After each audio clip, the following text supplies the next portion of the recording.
चला व्हिडिओमध्ये सर्वांचं स्वागत आहे. आज बनवायचं आहे आपल्याला चिकन फ्राय. फ्रेश चिकन धुवून घेतलेलं आहे. आता यामध्ये टाकायचे आपल्याला हळद, मीठ. पहिल्यांदा आपण हे शिजवून घेणार आहोत. त्यानंतर आपण त्याचं चिकन फ्राय बनवणार आहोत मस्तपैकी. हळद टाकल्यानंतर असं मिक्स करून ठेवायचे. त्याच्यावर प्लेट झाकून ठेवायची. सोबतच चिकन मसाला देखील टाकायचा आहे यामध्ये. टाकून झाल्यानंतर 5 मिनटं तरी झाकून ठेवायचे.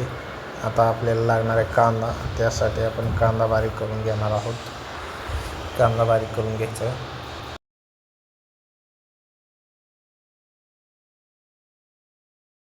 चिकन आता शिजू टाकायचं आहे. कांदा भाजून घ्यायचा असं तेलामध्ये. त्यानंतर आपलं चिकन जे आहे ते या पातेल्यामध्ये टाकून घ्यायचं आणि असं मिक्स करायचं. सगळा मसाला कांदा मिक्स करून घ्यायचा आणि झाकून ठेवायचे. शिजत तर झाकून ठेवायचं आहे. चिकन शिजल्यानंतर असं एखाद्या भांड्यामध्ये काढून घ्यायचं आहे.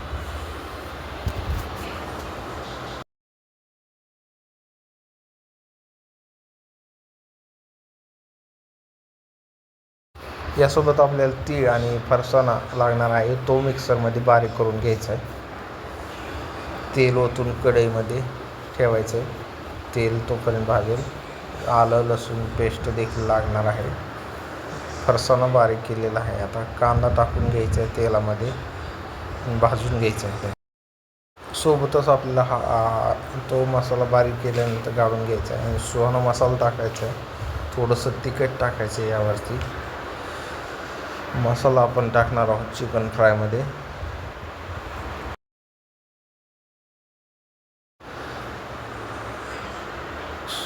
कांदा असं हलवून घ्यायचं तेलामध्ये. जास्त करपू द्यायचं नाही. बाजरीचं पीठ देखील थोडं टाकायचं.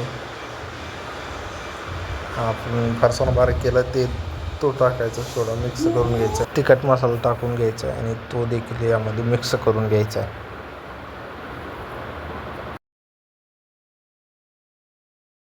सोबतच मीठ देखील टाकायचं आहे. विसरता कामा नये. आता चिकन टाकून घ्यायचं आहे आणि यामध्ये मिक्स करायचं आहे. चांगलं चमच्याने हलवून घ्यायचं आहे आणि मिक्स करायचं आहे मसाल्यामध्ये. हे अशा प्रकारे.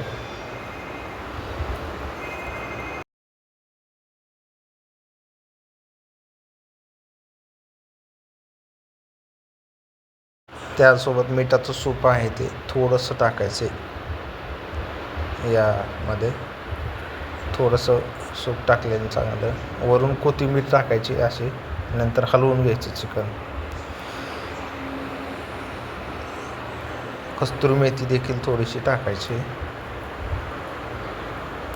आणि अशा प्रकारे हलवून घ्यायचे. त्यानंतर प्लेट यावरती झाकून ठेवायची चांगली. 5-10 मिनटं ठेवायचं. चला तर आपलं चिकन फ्राय तयार झालेला आहे. बघू शकता एकदम मस्त असं छान चिकन फ्राय तयार केलेला आहे आपण. तुम्ही देखील अशा प्रकारे चिकन फ्राय बनवू शकता. व्हिडिओ आवडला असेल तर लाईक आणि चॅनल सबस्क्राईब करायला विसरू नका. धन्यवाद.